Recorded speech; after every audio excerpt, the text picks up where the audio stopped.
No dia em que a decisão favorável à Ripple foi anunciada, houve um movimento comprador muito forte para essas moedas menores, né, que estavam aí em risco de serem definidas como valores mobiliários. Então, além do XRP, a gente pode falar, e você citou algumas, Solana, Cardano, Matic e algumas outras. Esse movimento comprador fez com que a dominância do Bitcoin despencasse, é isso? Foi a Maior queda diária na dominância do Bitcoin, salvo engano, desde junho de 2022. E aí quando a gente pensa em perspectiva, e acho que talvez até mesmo em retrospecto, acho que é legal passar essa visão, que o mercado cripto é um mercado cíclico, e dentro desses ciclos, tanto de baixa quanto de alta, o que faz com que os preços se movimentem com mais força e direcionem mais esse movimento especulativo em torno do mercado são as narrativas.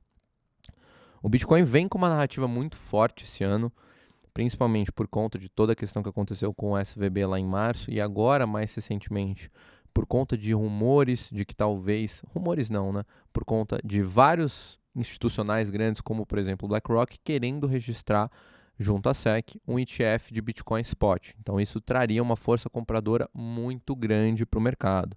Bem diferente do que a gente tem ali em relação aos ETFs de futuro, que permite que você faça vendas a descoberto. Quando a gente pensa no spot, a mecânica você precisa comprar primeiro para depois vender. Então, assim, o mercado começou a olhar muito mais para o Bitcoin. A partir do momento que a possibilidade de o ETF de Bitcoin ser aprovado é maior do que de outros ativos, ele tem um driver maior de compra.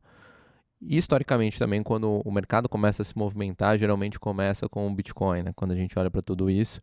E aí tem todo esse ponto da SEC, o risco ajustado desses outros criptoativos era muito maior justamente por conta dessa pressão desse escrutínio regulatório, então o Bitcoin foi se sobressaindo em relação a tudo isso em termos de mercado. O grande ponto agora é que esses outros ativos, só porque a SEC tentou colocar dentro dessa caixinha de security, não tiveram uma piora nos seus fundamentos, ainda são ativos bons, ainda são ativos interessantes, muitos que vale a pena até mesmo você terem uma cesta de investimento pensando no longo prazo. Então, quando a gente vê que talvez a SEC não tenha força suficiente para efetivamente colocar esses ativos dentro da cestinha de securities, assim como ela não teve força para fazer com a Ripple, que talvez fosse o caso mais claro, pensando na mecânica de ICO que a gente teve lá em 2017 e 2018, talvez esse fosse o mais fácil. Talvez se eles não conseguiram com o que é o mais fácil, como que eles vão conseguir com esses que são bem mais complicados, cases muito mais complexos e com um nível de descentralização muito grande.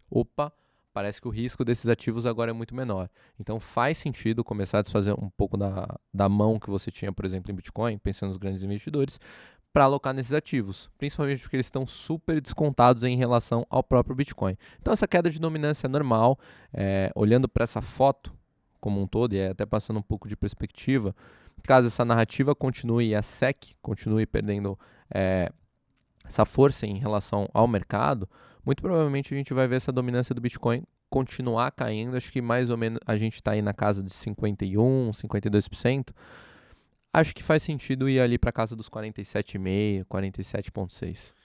Eu quis trazer essa discussão aí da dominância até para a gente também entender, para quem está nos assistindo também poder ter mais informações e fazer aí uma análise própria, né, e ter a sua opinião sobre o quanto isso é um reflexo de melhora dos outros ativos e o quanto disso é de um eventual pessimismo com o Bitcoin ou algo negativo sobre o Bitcoin. Se é só uma coisa, se é só outra, se é um pouco dos dois. O que você acha, Zé? Nesse momento, minha visão, tá? Não tem pessimismo nenhum em relação ao Bitcoin. É importante a gente trazer isso. É muito mais da noção de que talvez esses outros ativos efetivamente performem melhor do que o Bitcoin no curto médio prazo.